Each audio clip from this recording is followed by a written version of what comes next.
Hello hello. चलो start करते हैं। ओके।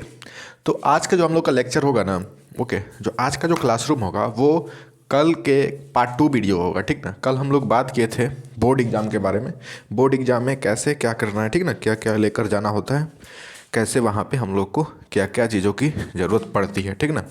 तो आगे उसी पे बात करेंगे और अपना देखेंगे कि पार्ट 2 में हम लोग क्या क्या। देखो कल हम लोग देख लिए थे सब कुछ, ठीक ना, क्या क्या होना चाहिए, ठीक ना, ये इतने सारे, और क्या नहीं होने चाहिए, ठीक ना, ये भी होने चाहिए।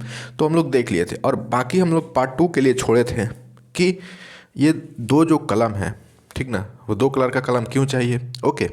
और एग्ज़ाम में किस तरह से लिखना होता है, किस तरह के पेपर क्वेश्चन पेपर आते हैं और किस तरह से हम लोग को लिखना होता है, ठीक ना। तो उन सब पे बात करेंगे, ठीक ना। थोड़ा लंबा ये भी लेक्चर थोड़ा लंबा होगा, बट कोई बात नहीं, ठीक ना। मैं यहाँ से थोड़ा सा क्लीन कर लेता हूँ, ये पार्ट 2 वीडियो होगा, ओके।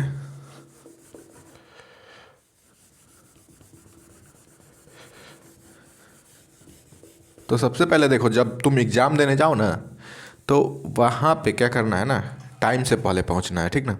जब पहला एग्ज़ाम हो ना, पहला जो 14 तारीख को होने वाला है ना, तो उसमें आधा घंटा पहले जाओ, ठीक ना, कम से कम आधा घंटा पहले। यानी कि जब एग्ज़ाम 9:30 पे स्टार्ट होने वाला होता है ना, तो 8:30, 8:30 के बाद 8:40, 8:50 तक वहाँ पहुँच ही जाओ, ठीक ना। पहला दिन वहाँ पे जाके देखो, चारों तरफ इधर उधर का रास्ता देखो, सब देखो क्या कैसे लोग आए हैं, क्या हो रहा है, चेकिंग नहीं हो रहा है। जो पहली बार एग्ज़ाम दे रहे हैं उनको ऐसा करना चाहिए, ठीक ना, क्या हो रहा है, किस तरह से चेकिंग होती है, कहाँ बैठना होता है। जाओ वहाँ पे फ्रेंडली बनो, किसी से बात करो जो आसपास एग्ज़ाम देने वाले हैं, ठीक ना।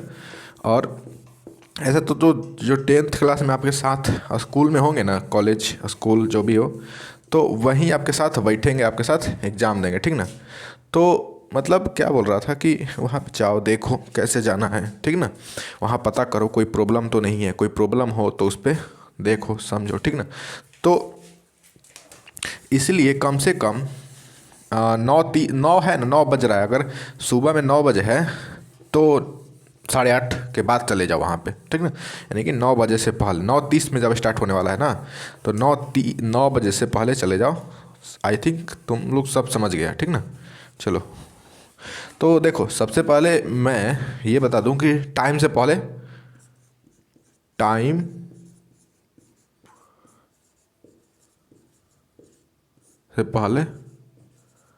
पहुंचो। पहला दिन का बात बोल रहा हूँ, उसके बाद दूसरा दिन, ठीक ना। दूसरा दिन 9:30 में, 9:30 से एग्ज़ाम स्टार्ट हो जाता है, ठीक ना। तो 9 बजे भी पहुँचोगे तो कोई ज़्यादा दिक्कत नहीं होगा, ठीक ना। अपना टाइम देख के, ठीक ना, टाइम देख के पहला दिन लेकिन पहले पहुँचो, ठीक ना। देखो अब देखो, सबसे पहले मैं बात कर लेता हूँ कि जैसे ही जाओ एग्ज़ाम में, ठीक ना, पहला बात तो बाहर से ही बाथरूम करके जाना, ठीक ना। क्योंकि जब एग्ज़ाम स्टार्ट होता है ना, तो उसकी 1 घंटा के, आप 1 घंटा तक आप लोग बाथरूम नहीं जा सकते हो, ठीक ना। तो इसलिए पहले बाथरूम करके आओ, उसके बाद जाओ, ठीक ना। तो कुछ इस तरह का आपको फर्स्ट पेज देखने को मिलता है, ठीक ना, जिस पे कि आपका ऊपर में नेम, उसके बाद roll roll number, roll code, ठीक ना। आपको यहाँ पे बोलेगा सिग्नेचर करने के लिए, सिग्नेचर, ऐसे डेट, ठीक ना, शिफ्ट या पाली, जो भी इसको बोला जाता है, प्रथम पाली द्वितीय पाली हिंदी में, ठीक ना, और इंग्लिश में शिफ्ट भी बोलते हैं, ठीक ना। तो नेम में आपके यहाँ पे नेम लिखा होगा, जैसे में कोई नाम ले लेते हैं, अपना ही नाम रितेश सिंह, ऐसे कुछ करके नाम लिखा होगा। रोल नंबर में आपका रोल नंबर दिया होगा, जैसे 190000, ऐसे कुछ करके, ऐसे कुछ करके, ठीक ना। रोल कोड में भी आपका कुछ नंबर दे सकता है, आपके कॉलेज का 36, ऐसे कुछ करके। आपके जो कॉलेज का कोड होता है ना, वही रोल कोड होता है, ठीक ना। आपका सिग्नेचर दिया रहता है, दिया नहीं रहता, आपको करना होता है, तो आप लोग ऐसे सिग्नेचर भी वहाँ कर दो, ऐसे, ठीक। उसके बाद डेट वहाँ पे मेंशन रहता है, बट जैसे कि डेट यहाँ पे लिखा हुआ है ना, 0, जैसे कि 14/02/2023, ऐसे कुछ करके दिया रहता है ना। तो वहाँ पे देखो इस तरह के नीचे क्या दिया रहता है, जब इस तरह से डेट दिया रहता है ना, तो देखो ऐसे क्या क्या भरना होता है, यहाँ पे नीचे में 0 1 2 3 4 5 6 7 8 9 ऐसे करके घेरा दिया रहता है, ठीक ना। और देखो मैं घेरा बना लेता हूँ तब बताता हूँ। इस तरह से घेरा सब में रहता है। यहाँ पे इतना घेरा हो गया, जितना नंबर है ना उतना। जैसे यहाँ पर भी 0 1 2 3 4 5 6 7 8 9 ऐसे करके घेरा दिया रहता है, ठीक ना। अब ऊपर में यहाँ पे क्या लिखा हुआ है 1, तो हम लोग 1 वाले पे ऐसे घेरा लगा देंगे। यहाँ पे 4 है ना, तो हम लोग 4 वाले पे घेरा लगा देंगे इस तरह से, ठीक ना। तो यही करना होता है शुरू शुरू में, ठीक ना। रोल कोड और रोल नंबर में भी यही करना होता है। उसमें भी ऐसे नंबर दिए रहते हैं, ठीक ना। एक वाले बॉक्स में 1 भरना है, 9 वाले बॉक्स में 9 पे गोला भरना है, 0 वाले पे 0 करना है, ठीक ना। जितने 0 है 0 0 पे, 1 वाले पे 1 में घेरा लगाना है और 3 वाले पे 3 में लगाना होता है, ठीक ना। तो देखो ये प्रैक्टिस करवाया जाता है, ठीक ना, ताकि ऑब्जेक्टिव क्वेश्चन में आप लोग गलत ना करो, ठीक ना। इतना हो गया। चलो आगे बात कर लेते हैं। शिफ्ट पे भी आप लोग को बहुत ध्यान देना है, गलती नहीं करना है, ठीक ना। वहाँ पे ये लिखा रहेगा ना, द फर्स्ट, FIRST होता है फर्स्ट, ठीक ना। FIRST, इसको मैं सुधार देता हूँ, FIRST या प्रथम ऐसे कुछ करके लिखा रहता है। और यहाँ पे ऐसे बॉक्स बना रहता है, ठीक ना। गोला, गोला भी हो सकता है इस तरह से, और द्वितीय, ठीक ना, द्वितीय और इस तरह से गोला, यानी कि सेकंड शिफ्ट। यानी शिफ्ट की बात कर रहा है। तो आपके जिस शिफ्ट में एग्जाम हो रहा है, फर्स्ट शिफ्ट में है तो फर्स्ट शिफ्ट पे गोला लगा दो, सेकंड शिफ्ट में है तो सेकंड शिफ्ट पे गोला लगा दो, ठीक ना। तो जो भी शिफ्ट है उस पर ऐसे इस तरह से गोला लगा देना। जैसे किसी का सेकंड शिफ्ट में है तो सेकंड पे लगाएगा, फर्स्ट में है तो फर्स्ट में लगाएगा, ठीक ना। उसके बाद यहाँ पे कहीं साइड में होता है ना, वहाँ पे जो होते हैं एग्जामिनर कुछ करके ऐसे, एग्जामिनर सिग्नेचर, एग्जामिनेचर, या जो मतलब जो एग्ज़ाम में वहाँ पे होता है ना कोई, तो वहाँ पर भी एक बॉक्स बना रहता है उनके साइन के लिए, ठीक ना। वो भी साइन करते हैं इसमें, ठीक ना। यानी कि जो वहाँ पे चेकिंग में है, आपके जो गार्डिंग में है वहाँ पे, उसका भी सिग्नेचर आपके पास होना चाहिए, ठीक ना। तो इतना कुछ करने के बाद में आपके पास ऑब्जेक्टिव के लिए एक अलग अटेंडेंस सीट आता है एग्ज़ाम में, ठीक ना। अलग से एक ऐसा ही अटेंडेंस सीट आएगा जिस पे आपका फ़ोटो होगा, रोल कोड, रोल नंबर, ठीक ना, आपका सिग्नेचर वहाँ पे करवाएगा, ठीक ना। उसमें से रोल कोड, रोल नंबर भरवाएगा, डेट भरेगा, डेट बोलेगा भरने के लिए, ठीक ना। देखो उस पर क्या कराता है, एक स्पेशल सीट आता है, उसमें सारे बच्चों का नाम, ठीक ना, रहता है, मेंशन रहता है, वो भरना होता है। वो अटेंडेंस सीट होता है, दो आता है, एक ऑब्जेक्टिव के लिए अलग, एक सब्जेक्टिव के लिए अलग, ठीक ना। तो उसमें आपको सबसे पहले आपका नाम दिया रहता है, रोल कोड, रोल नंबर दिया रहता है, ठीक ना। तो उसमें क्या करना होता है, सिग्नेचर करना होता है और डेट लिखना होता है, बस यही काम होता है, ठीक ना। और एक होता है कॉपी नंबर, ठीक ना। जैसे यहाँ पे दिया रहता है कॉपी नंबर, कहीं साइड में मान लो कॉपी नंबर आपका दिया रहता है, कॉपी नंबर, ठीक ना। जैसे 7 6 8 4 ऐसे कुछ करके कॉपी नंबर दिया रहता है, इसी को उसमें लिख देना होता है। वहाँ पे लिखा रहता है कॉपी नंबर, ठीक ना। तो कॉपी नंबर देख के लिख देना होता है, ठीक ना। तो इतना कुछ होता है, थोड़ा कॉम्प्लेक्स होता है, नए नए जो एग्ज़ाम देने वाले उन लोग के लिए कॉम्प्लेक्स होता है, ठीक ना। लेकिन जब जैसे ही आप लोग पहला एग्ज़ाम दे लेते हो ना, तो उसके बाद ये ईजी हो जाता है। पहले दिन थोड़ी दिक्कत होती है, मानता हूँ, ठीक ना। उसके बाद सब समझ में आ जाता है कैसे क्या करना है, ठीक ना। तो आई होप अभी आप लोग ये समझ गए कि नाम और रोल नंबर कैसे फिल करना है, ठीक ना। अब आगे बात कर लेते हैं। और ऑब्जेक्टिव सवाल तो हर कोई बनाने जानता है, 100 में से 50 कर देना है, ठीक ना। तो आगे अब बात कर देते हैं कि सब्जेक्टिव सवाल कैसे लिखने हैं। ऑब्जेक्टिव सवाल तो कोई भी कर लेता है नहीं, तो ऑब्जेक्टिव में 100 में से 85 सवाल करने होते हैं, ओके। अब आगे हम लोग ये बात करेंगे ना कि आखिर अब लिखा कैसे जाता है, ठीक ना। यानी कि वहाँ पे लिखना किस तरह से होता है, ये भी तो इम्पोर्टेंट है ना। तो बस मैं थोड़ा सा इसको क्लीन कर लेता हूँ, उसके बाद आपको बताता हूँ, ठीक ना। देखो इतना काम जितना हो गया है,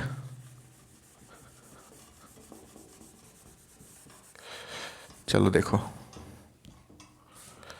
तो इस तरह से हम लोग के पास टोटल 24 अब कर दिया गया होगा, शायद 24, ठीक ना, या शायद 32 हो, ठीक ना। ऑब्जेक्टिव की वजह से पेपर की जो संख्या है वो घट भी सकती है, ठीक ना। तो कुछ इस तरह से पेपर हम लोग को मिलेगा जिसपे कि हम लोग को लिखना होता है, ठीक ना। तो इसके चारों तरफ से क्या रहता है, इस तरह से चौथाई रहती है। चौथाई कहने का मतलब है मार्जिन, ठीक ना, इंग्लिश में मार्जिन रहता है। और इसमें हम लोग को लाइनिंग लाइनिंग ऐसे इस तरह से लगा रहता है। मैं सबसे पहले लाइनिंग बना लेता हूँ, ठीक ना, लाइनिंग इस तरह से ड्रॉ कर लेता हूँ।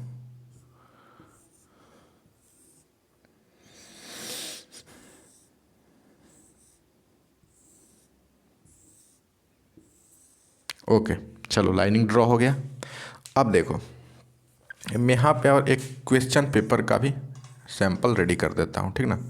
देखो जो आपका देखो सेक्शन टोटल किसी भी एग्ज़ाम में ना, जो 10th का एग्ज़ाम है बोर्ड में, उसमें 3 सेक्शन होते हैं, यानी कि 3 खंड होते हैं, ठीक ना। 3 खंड करने का मतलब खंड क में और सेक्शन ए में क्या होता है, ऑब्जेक्टिव सवाल होते हैं। तो सेक्शन ए को हम लोग को छोड़ देना है क्योंकि वो तो ऑब्जेक्टिव भरा दिया, ठीक ना। उसके बाद जैसे हम लोग सेक्शन बी में जाते हैं ना, सेक्शन बी में, तो उसमें क्या रहता है, लघु उत्तरीय उत्तरीय प्रश्न रहते हैं, ठीक ना, यानी कि short answered question, short answered question इस तरह से लगे रहते हैं, ठीक ना। उसमें लिखा रहता है सेक्शन बी में, सेक्शन बी या खंड बी बोल सकते, खंड ख, ठीक ना, खंड ख हिंदी में। तो उसमें लघु उत्तरीय प्रश्न होते हैं और शॉर्ट आंसर्ड क्वेश्चन उसको बोला जाता है, ठीक ना। तो इसमें पहला सवाल होता है, ठीक ना, पहला नहीं, पहला तो ऑब्जेक्टिव हो गया है ना, तो 2 नंबर से स्टार्ट करता है, 2 नंबर से स्टार्ट करता है। और इसमें बोलता है ना, ऐसे पहले लिख देता है कि निम्न में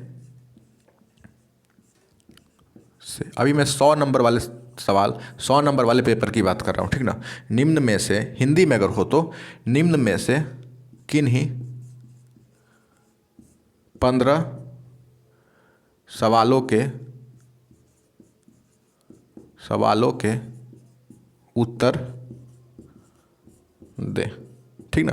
तो ये आपको मतलब इंस्ट्रक्शन दिया रहता है कि इसमें से देखो टोटल 30 प्रश्न रहते हैं, ठीक ना, सेक्शन बी में, यानी कि लघु उत्तरीय प्रश्न, यानी कि 2 नंबर, लघु उत्तरीय कहने का मतलब ये 2 नंबर वाले प्रश्न होते हैं, ठीक ना।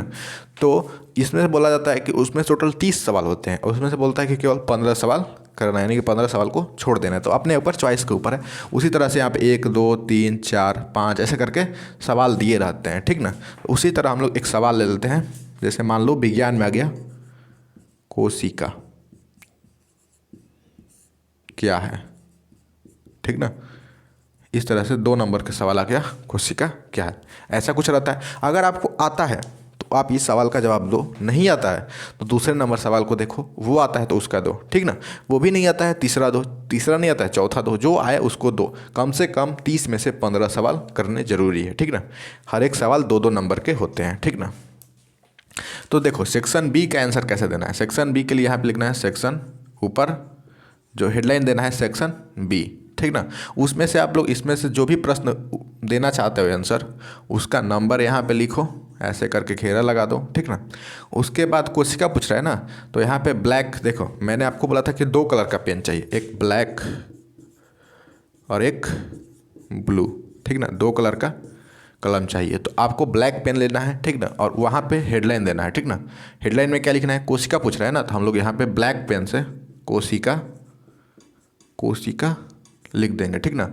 और उसके नीचे नीचे क्या बोलते हैं, अंडरलाइन कर देंगे, ठीक ना। इसी के लिए स्केल, रबर और कटर, स्केल यहाँ पे रबर, कटर मैंने बताया था, ठीक ना, लेकर जाना है। और वहाँ पे क्या करना है, ब्लैक पेन से ही, ठीक ना, स्केल लेकर यहाँ पे रख के, ठीक ना, यहाँ ब्लैक पेन से अंडरलाइन करना है, ठीक ना। अंडरलाइन, ज़्यादा अंडरलाइन नहीं करना है, बाहर नहीं निकल जाना चाहिए, जो कोशिका लिखा हुआ है ना उसी को बस, और यहाँ पे डैश दे देना है ऐसे, ठीक ना। ऐसे भी डैश दे सकते हो या ऐसे भी डैश दे सकते हो, जैसे मर्जी, ठीक ना। उसके बाद ये लिखो कि नीचे कुछ लाइन दिए गए हैं जो कोशिका को, नीचे कुछ निम्नलिखित, मतलब नीचे कुछ बिंदु लिखे गए हैं जो कोशिका को परिभाषित करते हैं या कोशिका को समझने में हमारी मदद करते हैं। इस तरह से लिखकर देखो 2 नंबर के सवाल में कम से कम एक पेज भरना जरूरी होता है, ठीक ना। 2 नंबर का सवाल तो कम से कम एक पेज इस तरह से भर दो कैसे भी, ठीक ना। तो उसमें पॉइंट वाइज करके आंसर लिख दो, ठीक ना, पॉइंट वाइज करके आंसर इस तरह से लिख सकते हो। यहाँ पे भी लिख सकते हो, कोशिका लिख के डैश दे दो नीचे, ठीक ना, कोशिका लिख के डैश दे के लिख दो, जीवन की सबसे छोटी संरचनात्मक एवं क्रियात्मक इकाई को कोशिका कहते हैं। कोशिका को इंग्लिश में सेल भी कहा जाता है, ठीक ना। कोशिका का खोज सर्वप्रथम रॉबर्ट हुक ने 1665 ईस्वी में की, ठीक ना। उन्होंने अपने जो मतलब जो सूक्ष्मदर्शी लिए थे उसमें उन्होंने मृत कोशिका कॉर्क की पतली काट द्वारा एक मृत कोशिका को देखी थी, ठीक ना। तो इस तरह से व्याख्या कर देनी है, ठीक ना। और इसमें पॉइंट वाइज जो मैं बोल रहा हूँ लिखने के लिए ना, उसमें ये लिखना है ना, कोशिका जीवन की सबसे छोटी इकाई है। एक पॉइंट हो गया। उसके बाद दूसरा में लिखना है ये जीवन की सबसे छोटी क्रियात्मक इकाई है, ठीक ना। तीसरा, जीवन की सबसे छोटी क्रियात्मक हो गया ना, तो संरचनात्मक इकाई है, ठीक ना। कोई भी जीव कोशिका से मिलकर बना होता है, ठीक ना। कोई भी जीवित जीव जो जीवित है कोशिका से मिलकर बना होता है। तो इस तरह से हम लोग पॉइंट वाइज आंसर लिख सकते हैं, ठीक ना। पॉइंट वाइज आंसर लिखने से ये होगा ना कि हम लोग का कॉपी जल्दी भर जाएगा, ठीक ना। और भरना ही तो होता है कॉपी, ठीक ना। कैसे भी 2 नंबर के एक सवाल में हम लोग को 1 पेज भर देना होता है, ठीक ना। उसके बाद ये कोशिका है और कोशिका का हम लोग यहाँ फाइनल डेफिनेशन लिख देंगे, ठीक ना। और ये तो हो गया सब्जेक्टिव। और मैथ वाले जो सवाल होते हैं ना, मैथ में तो कुछ बताना ही नहीं होता है भाई, उसमें कुछ नहीं करना होता, बस सवाल लो, ठीक ना। उसको बनाओ, जितना लंबा गया उतना लंबा बनाओ, जितना छोटा में बन रहा है छोटा में बन गया, आंसर आ गया, ठीक है। उसमें फुल नंबर मिलते हैं, ठीक ना। लेकिन जो सब्जेक्टिव होते हैं, लिखने वाला सवाल होता है, तो उसमें हम लोग को 2 नंबर के सवाल में कम से कम 1 पेज लिखना होता है, ठीक ना। कम से कम 1 पेज लिखना होता है, ओके। तो कुछ इस तरह से हम लोग आंसर देंगे पॉइंट वाइज, इसको बोलते हैं पॉइंट वाइज आंसरिंग, ठीक ना। और उसके बाद फाइनल डेफिनेशन भी नीचे लिख सकते हैं, जो कंक्लूजन, ठीक ना। इसमें हम लोग बोल सकते हैं ना, इंग्लिश में तो कंक्लूजन होता है, हिंदी में बोलेंगे कि कंक्लूजन का हो जाएगा आपका हिंदी फाइनल आंसर, ठीक ना। फाइनल या बोलेंगे कि फाइनल परिभाषा, ठीक ना। परिभाषा लिखकर ऐसे लिख सकते हैं, ठीक ना, कंक्लूजन, ठीक ना। चलो ज़्यादा बात नहीं करेंगे, बस ऐसे पॉइंट वाइज आंसरिंग करना है, ठीक ना। अब बात कर लेते हैं इसके क्या बोलते हैं, इसके चौथाई पर बात कर लेते हैं। ये चौथाई क्यों होता है, ठीक ना। अब चौथाई हम लोग को वहाँ पे छोड़ना होता है, पहला बात क्यों, ठीक ना। यहाँ पे तो पहले नंबर तो यहाँ पे धागा से बांधा हुआ रहता है, इस तरह से कुछ 3 धागा से बांधा हुआ रहता है, तो इतना तो हम लोग को छोड़ना पड़ेगा, ठीक ना। छोड़ने से ये होगा कि इसमें हम लोग नंबरिंग कर सकते हैं, ठीक ना। ऊपर में हेडलाइन में ये छोड़ा जाता है, ऊपर में इसलिए छोड़ा जाता है कि हम लोग इसमें सेक्शन जो हेडलाइन में होगा उसको लिखेंगे। और इस साइड हम लोग को इसलिए छोड़ना चाहिए एग्जाम में, पीछे के साइड में हम लोग लिख रहे हैं ना, तो यहाँ पे इसलिए छोड़ना चाहिए ना कि जब टीचर चेक करता है ना, तो ऐसे चेक करता है और जो भी होगा इसमें नंबर दे देता है, ठीक ना। जैसे 2 नंबर आप लोग लिए तो इसमें 2 नंबर दे देगा, ठीक ना।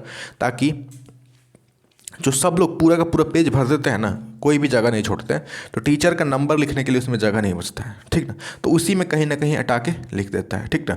तो कभी कभी जब चेक होता है ना पेपर कि आपका टोटल कितना नंबर हुआ, तो उसमें वो छूट भी जाता है, ठीक ना। और वहाँ पे कोई नहीं देखता है कि छूट गया कि नहीं छूटा, ठीक ना। तो वहाँ पे ये मायने रखता है, ठीक ना। तो यहाँ से साइड में आपको जगह छोड़नी है, ठीक ना। क्यों? क्योंकि आपका जो टीचर चेक करेगा सवाल ना, तो यहीं पे आपका नंबर दे देगा, ठीक है। क्यों? क्योंकि क्लियर आपको दिखना चाहिए।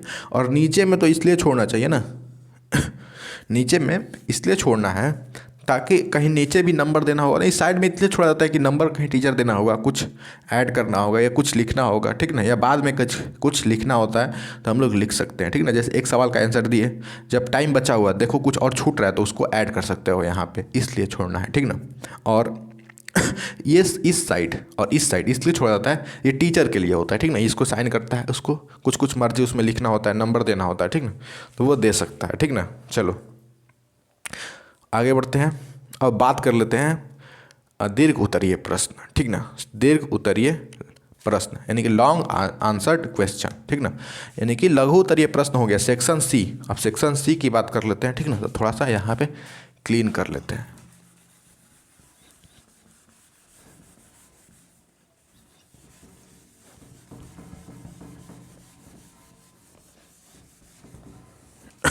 मैं पूरा का पूरा इसको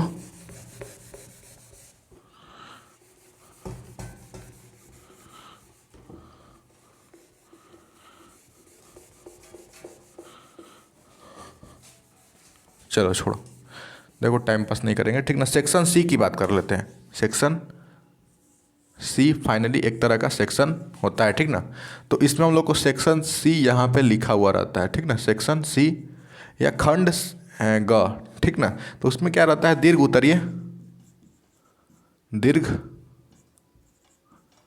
उत्तरीय प्रश्न रहते हैं, ठीक ना। ये 5 नंबर के होते हैं, हर एक सवाल 5 नंबर के होते हैं। इसको लॉन्ग, इंग्लिश में लॉन्ग आंसर्ड क्वेश्चन बोला जाता है इंग्लिश में, ठीक ना। दीर्घ कहने का मतलब या लॉन्ग कहने का मतलब बड़ा होता है, लघु कहने का मतलब छोटा, और शॉर्ट कहने का मतलब भी छोटा होता है, ठीक ना। तो इसमें लघु वाले में छोटा छोटा आंसर लिखना है और दीर्घ वाले में बड़ा बड़ा आंसर लिखना होता है, ठीक ना। बड़ा बड़ा आंसर लिखना होता है। चलो आगे बढ़ते हैं। और इसमें लिखा रहता है टोटल, इसमें कितने प्रश्न होते हैं? 8 प्रश्न होते हैं, ठीक ना। क्यों?